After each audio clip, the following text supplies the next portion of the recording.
Hi, everybody, and welcome to Purdue Football 2022. Tim Newton, Pete Quinn, Kelly Kitchel.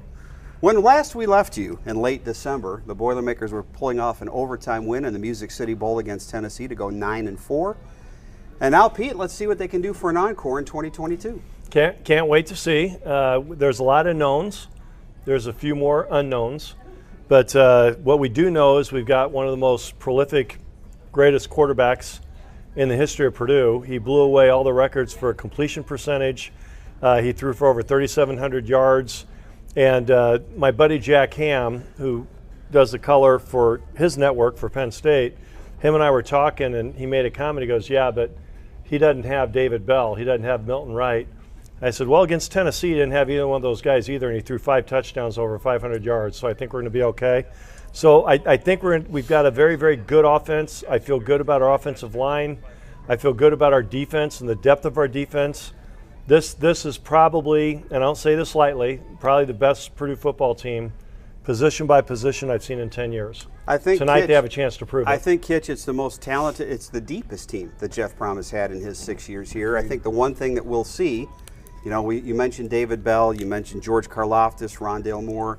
Is there a marquee player on either side? Now, Aiden O'Connell, I think you could argue, is a marquee player right now, but who's going to step forward as that take charge guy on either side of the ball? That's going to be really interesting. I agree with Pete. And I think the one thing you said, and I know that you'll love this as well, is the offensive line. I think this is the first time in Jeff Brom era that we've had an offensive line with experience, with power, and I think that they want to prove that they're not the weak point of this team. I think that's been the offside. I've talked to a lot of those guys. That's been their mantra all off season is we want to be a strength of this team, not the weakest part of this team, and they want to be able to run the football and you know, protect Aiden, because protecting Aiden is just going to be of utmost importance. But you know, Charlie Jones, is he going to be the guy that we think he will be? Of what the coaches and everybody said he is. He was an All Big Ten guy last year as a returner. Can he be that All Big Ten guy as a receiver this year? And that's going to be really interesting to see if he can be that other marquee guy on offense to go with it. We know on defense Jalen Graham is probably the best defensive player. He's an NFL guy. Who's going to step up and go with him? You know, the defensive line is going to be. They talked about, Mark Hagan's talked about, this is the deepest he feels like he can go to, and even sometimes into his threes and be productive. And I think you get into a game late and you have fresh guys. You have your fresh ones in the fourth quarter because they've gotten so much rest. You can't beat that. So depth is going to be a huge part on the defensive side as well. And we've had some injuries and guys coming back, but when you have injuries, that gives others opportunities to step up. So it just creates that depth. Thanks for tuning in tonight on Facebook Live on the Purdue Athletics site. If you have a question, let us know. Also, let us know where you're watching from. Eckerty, Indiana. I have not heard of Eckerty, Indiana. That's a new one. I thought I'd heard about every town in the state. San Diego, California watching a little bit earlier in the day. Fairfax Station, Virginia, and Center Point, Indiana so far. Keep them coming. And again, if you've got questions, we're going to go right up till about 7 o'clock when we go to the Purdue Radio Network and call this game between Purdue and Penn State. Kickoff tonight at 8:05. Kitch mentioned the offensive line, and I found out this week on the radio show that Eric Miller, who is in his 5th year, does have a 6th year of eligibility if he wants it. If he were to come back, Pete, you would have this same offensive line intact again for next season. All right, only Tim Newton, one of the greatest play-by-play guys in the country, could start talking about next season when we have our first game today. You always got to look to the future, man. You're looking at the future, but yes, I like our line. Eric Miller has a lot of experience. What I like about this offensive line, first of all, their experience. They're big. They're strong. They've got everything you need to be successful. But I was going through my game notes. Eric Miller has been academic All Big Ten the last 3 years. Spencer Holstage, who they're real high on, academic All Big Ten 20 and 21. Gus Hardwick, academic All Big Ten. Cam Craig, academic All Big Ten. And Bo, who a lot of people feel like has the greatest NFL potential. They think he could be very, very special. He hasn't had a chance to be academic All Big Ten, but we got 5 big-time players. All of them will have an opportunity to play on Sundays. They're going to be. And when's the last time we could say that about Purdue? Well, back in 2000. Rose 2000, Bowl, baby. Yep. All of them have Super Bowl rings. Yep. this offensive line is going to be tested tonight, Kitch. This is a really talented Penn State defense. You look at the talent up and down the roster, this might be the best team that Purdue plays all season from a talent standpoint. Absolutely, and I mean, you're throwing them right into the fire right away, you know, and this is Penn State's always super talented. You know, the front seven, we don't know a lot about them yet. Their back end is very, very talented coming back, which we'll see if Aiden O'Connell can pick apart maybe the most talented secondary in the Big Ten.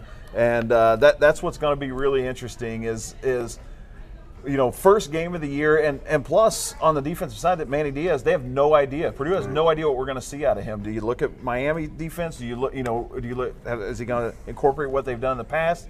So it's going to be, hey, first series, feel out what their plan is. Second series, make some adjustments. Third series, make some adjustments and see what works against them. Let's see. Hello to Murrieta, California, Zionsville, South Bend, Decatur, Indiana, Hartville, Ohio, Raleigh, North Carolina. Hi to Shirley Paddock, a former Indianapolis native. Punta Gorda, Florida, Charlotte, again, Peru, Indiana, Monticello, Indiana, McElhattan, Pennsylvania. That's a new one for us. Plymouth, Indiana, Denver, Colorado, Farmington, New Mexico, another Charlotte, Booneville, Greenwood, Indiana, Noblesville, and Grayling, Michigan. I think that's got us up to date. Hoopston, Illinois, also checking in. Corn jerkers. There you go. How do you feel, a question here, and we'll start with Pete. How do you feel about Purdue's running game this year?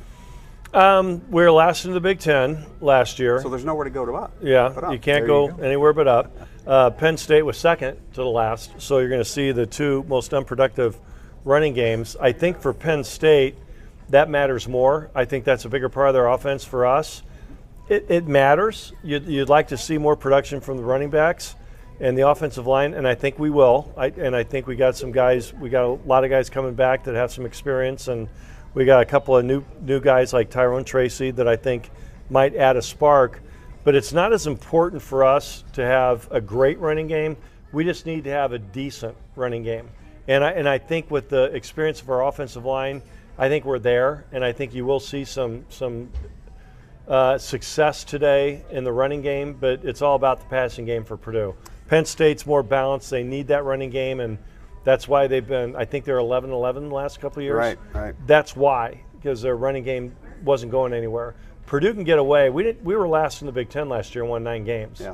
So I'd like to see more production. I think we will, but it's not as important as it is to Penn State. Is that incredible, though? We were last in the Big Ten in the rush, and we won 9 games and won a big pretty good quarterback. Game. That's unbelievable. Pretty good quarterback slinging the ball around. That tells you a lot. That tells you a lot about your quarterback, a lot about your play caller, and I think a lot about your play-by-play guy. It certainly I think it says a lot about Tim. Yeah, King Daru is going to be your starting running back tonight. The number 2 guy tonight is going to be Dylan Downing. And Dylan Downing might have been the offensive surprise in camp. Kitch dropped about 15 or 20 pounds. He's lighter, he's quicker, and he's a guy that was really impressive in fall camp. Yeah, they spoke really, really highly of Dylan Downing, and you know, we're looking for, you know, with King Daru, kind of what you're going to get. He's going to get positive yards. He's not going to get very many negative yards, but he may also not be able to be that breakaway back. With Dylan, we've seen him do a breakaway a few times, and see with him being a little bit lighter, if he can hit those holes and bust a real long run. If this offense can just be dangerous enough to where you have to respect them, then it opens up a world of opportunities behind them in the secondary, and that's so exciting about this team. Speaking of running backs, Penn State will start Kevon Lee, who's a sophomore from St. Petersburg, Florida. But Pete, they got a couple freshmen they are really excited about. Nick Singleton was the 2021 National Gatorade Player of the Year. Katrin Allen is from Norfolk, Virginia, and both of those guys can fly. They're speedsters. They're 2 of the best running backs in the country. They're true freshmen, which gives me some hope because they're freshmen.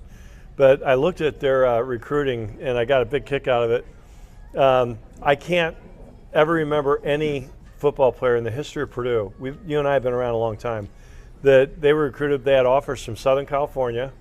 They had offers from Michigan, Ohio State, Tennessee, Florida, Alabama, Georgia. You put the top 20 teams in college football last year at the end of the season, they were offered by every single one of them. Both of them went to Penn State. Yep. So they've got a ridiculous, and if you look at their recruiting class, they were ranked 7th in the country last year. Almost virtually every one of them were 4-stars, and they sprinkled in 2 or 3 5-stars and 1 or 2 3-stars. produce 3 stars. You know, we have 1 or 2 maybe a year. That's what makes us so great, because I think the biggest advantage we have today, you throw the players out the window, I think the biggest advantage we have today is head coach Jeff Brom. I think Jeff is just an amazing coach. He understands the game, and I'd put him, he's had a little time to prepare for these guys. I think we're going to be just fine. Speaking of freshmen, Kitch, one true freshman we might see tonight, although we're not going to see a lot of true freshmen, which is probably a positive from Purdue's side because it means you've got good veteran depth. But Nick Carraway, 4-star defensive end, and Nick Carraway might be that next guy in our pantheon of defensive ends. You know when he walks into the room that he is just the dude. I mean, he doesn't look like a freshman. No. Man, he has spent some time in the weight room before coming to Purdue, and he has built his body. I mean, he's, 285, I think. I mean, he's 6'4", just looks great, and he looks Big Ten ready. It's hard for a young guy to be Big Ten ready, and he looks the part for sure. And like I said, you know, I haven't seen a lot of practice in camp, but talking to the coaches and support staff and things, they say he could be the guy that could step in if called upon. They feel very, very comfortable with him coming in and being productive. Well, he was one of those guys that got invited to the All-American Bowl, which is the best high school players in the nation, and he was the talk of that bowl game. Not just the game itself, but the practices leading up to it. He is a man amongst boys, so we got real lucky with Nick. Goshen, Indiana, checking in Copperas Cove, Texas, the home of former Boilermaker legend Sharika Wright. Evansville, Indiana, Bradenton, Florida, Brighton, Michigan, Wayland, Michigan, Albion, Indiana, Baltimore, Maryland, Fairbanks, Alaska. I think that's the furthest from the pin so far. Venice, is that Sarah Florida. Palin that did that from Fairbanks? Well, she has extra time now. Hey, Sarah.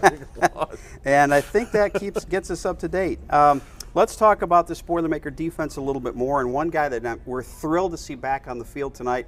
You don't see the words 7th year in front of the guy very often. Purdue has 2 guys. Nick Zecchino, the long snapper, in his 7th year. So is Samisi Fakasieki. Great to see him back on the field after an injury last year. You know, he played under Daryl Hazel.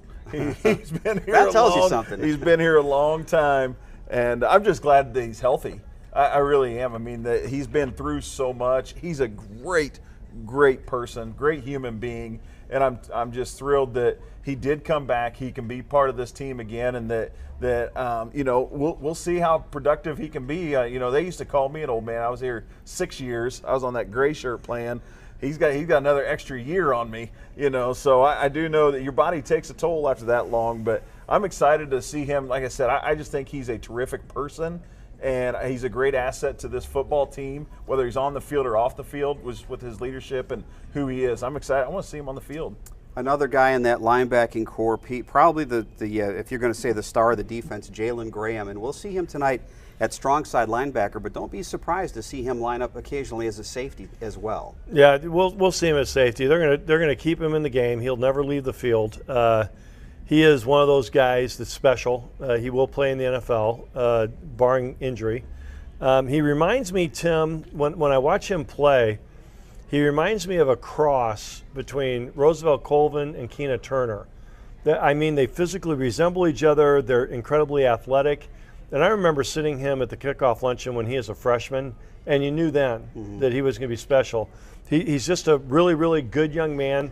Last year, he's got to keep his temper in check.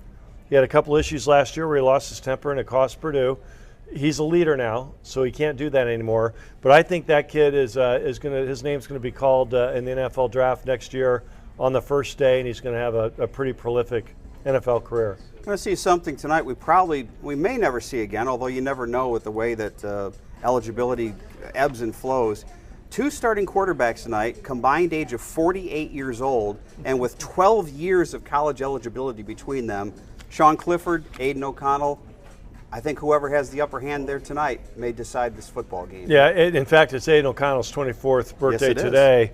And there's a lot of stats that we could throw at you about Aiden. That last year was, I don't think most fans understand what he did last year, but the numbers were truly amazing. But the stat that blew me away, the stat that I think stands out, in games against top 5 competition, we played number 2 Iowa, number 3 Michigan State, number 4 Ohio State. His stats in those 3 games were he averaged 433 138.7 yards. He completed 75.3% of his passes, and he threw 9 touchdowns and 0 interceptions. So you've seen quarterbacks have great games, but it's against teams that are Division II or teams that aren't nearly as good. The top 3 teams that he played is when he excelled.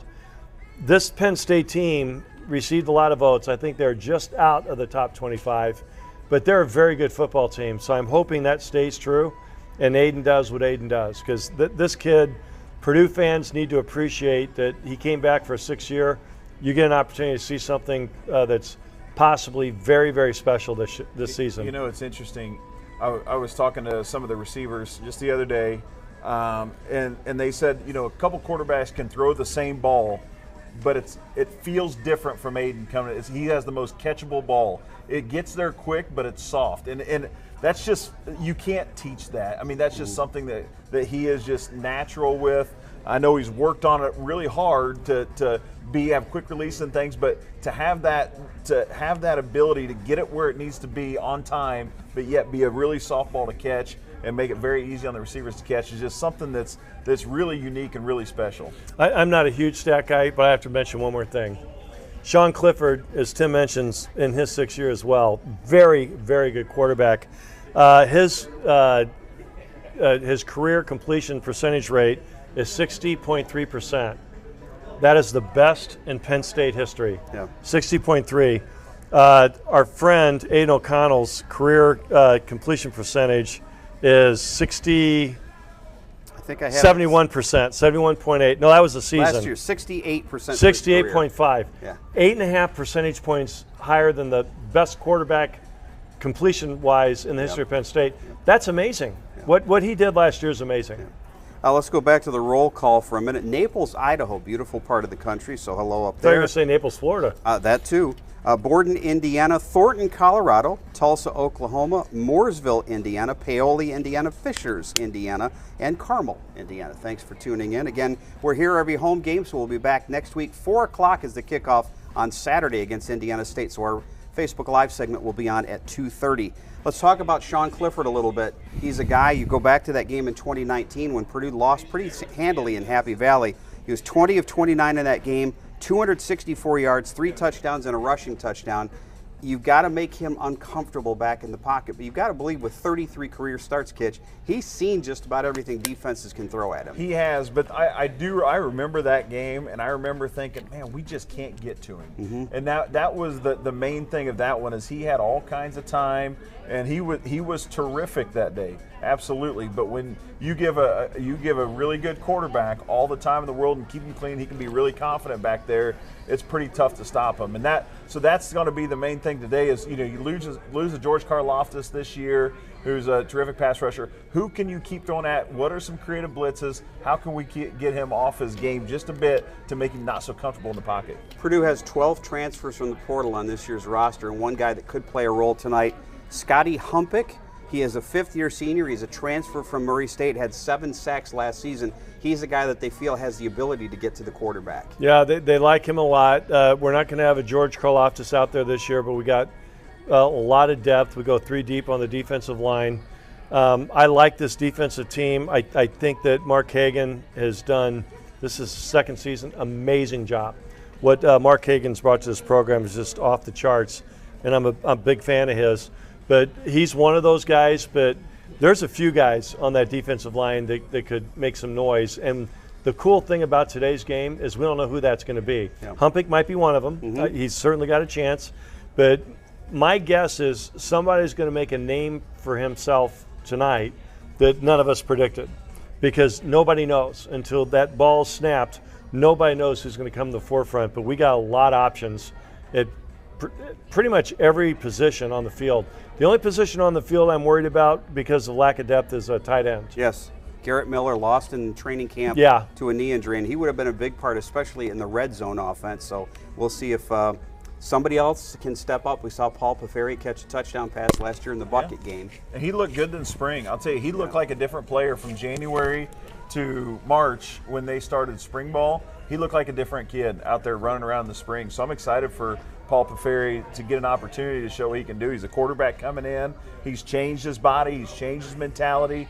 He is a tight end now. His aspirations of QB are gone. He is a tight end. Well, and maybe we'll see a tight end to reverse and throw, and you never know. But I think I'm very hopeful for him. I think he can get it done for us at tight end as well. We talked a little bit about special teams earlier with Charlie Jones, who was the Big Ten Special Teams Returner of the Year last year. We'll see him on both punt and kickoff returns.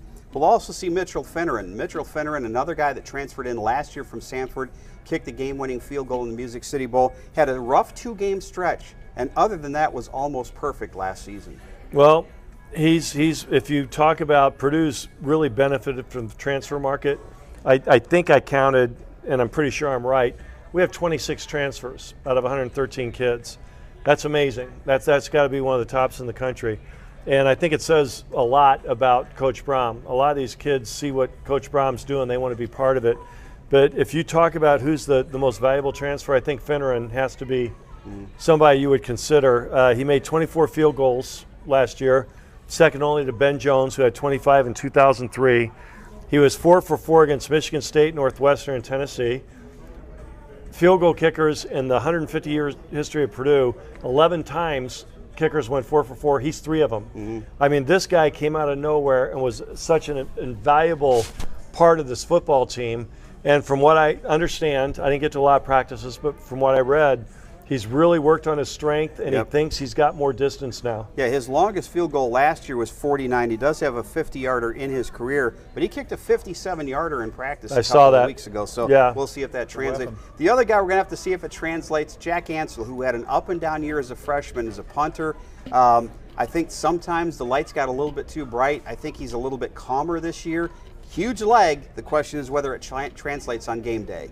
He was maybe the most frustrating player for me last year because I would stand down there on the sidelines in the pregame, or we'd be up in the booth just watching him boom punts. I mean, back of the end zone to the opposite 40, just booming them. And then he'd come out in the game and, they go off the side of his foot and he'd go 13 yards or, and from what I we do have to understand he's coming from Australia. He's coming to West Lafayette from Australia. Culture shock galore. From everything I've talked to guys, they said he's in a better headspace this year. He feels more comfortable. He's embraced West Lafayette. He's embraced what's going on, and I think we're going to see a guy that can really translate. You talk about a jump from one year to the next. I think he may be the biggest jump in positive ways from last year to this year. I was on campus for a good part of the day. You can feel the electricity with the student body. You can tell there's a big college football game happening tonight. You look back in 2018, the last time we had a blackout, electric atmosphere against Ohio State, got off to a good start in that game. You go the next year, 2019, Northwestern comes in and they got off to a bad start. I think it's really important for Purdue to get the crowd involved and get them up early in this game. And if you talk to Penn State, they're saying the opposite. The key for Penn State is to take control early and take the crowd out. So that's going to be a huge part of what happens tonight is who has success quickly.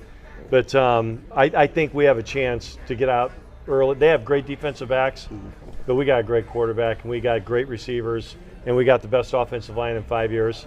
I like our chances of getting out early. All right, I'm going to give you guys a minute to think about your picks to click while we go through the last roll call, and that is Delphi, Indiana, Austin, Texas, Fort Wayne, Huntsville, Alabama, O'Fallon, Illinois, Boonville, Indiana, Malvern, Pennsylvania, Valley Grande, Alabama, Nederland, Texas, Lake Susie, Florida, and Phoenix, Arizona. Somebody says, are the students already sitting? I've never seen them so early. We can't see the field from here right now, but I assume they're out there now. As I came up here before, they let the students in, and they were rushing down. All righty. So they're here. All right, fellas. Big opener tonight against Penn State. Give me a pick to click on both sides. Pete, we'll start offensively with you. Well, AOC, Aiden O'Connell, is going to be the guy. But I like Payne Durham. I think he's going to have an opportunity to do that. You've already taken two of them here. No, I didn't take Aiden. I'm going to take Payne just because they're going to throw the kitchen sink at Aiden. They're going to try to blitz him. They're going to do all kinds of things to confuse him. Payne Durham's a nice safety valve. And on defense, I'm going to go with Jack Sullivan. I think Jack Sullivan is one of the most Was that yours too? I'm sorry. Unbelievable. That's all right. I can make it work, Pete. Well, Jack is one of the most underappreciated performers in the 31 years I've been doing this. All he does is produce, but nobody really talks about him a lot. I think Jack Sullivan's going to have a big game tonight. All right, Kitch, you get first pick next week. All right, I appreciate that. I'm going to take both his, I guarantee it. I'm going to go with the guy that I saw outrun an entire Tennessee defense and then come off the field and not be able to hardly walk on crutches, and Brock Thompson. Yeah. One of the guttiest performances I've ever seen of a football player. He was in pain. He has my respect forever because of that bowl game. I'm going with Brock Thompson. I want to see him healthy and see what he can do tonight. And then on defense, I'm gonna go with the big fella inside, Lawrence Johnson. I think that we do have to stop the run. I think he's a big, wide body. I think he plays hard. I think we can keep him fresh by rotating guys in and out. I think he will be a defense. I can see us right here in the south end zone. If they get inside the 10, I can see him making a big play on third down and making them kick a field goal instead of in the end zone. We'll see if that comes to fruition. I have a feeling Deion Burks may catch a big pass tonight. He is the speed threat outside for Purdue. We saw a big catch in the Music City Bowl. You let me have Jalen Graham. I'm going to take Jalen Graham on defense. That's an easy take, yeah. Pick. All right, thanks again for tuning in tonight on Facebook Live. Don't forget we'll be here next week on Saturday, the 10th, as the Boilermakers take on Indiana State. Facebook Live segment starting at 2:30. For Kitch and for Pete, I'm Tim. We'll see you next week. Boiler up. Go Oracles.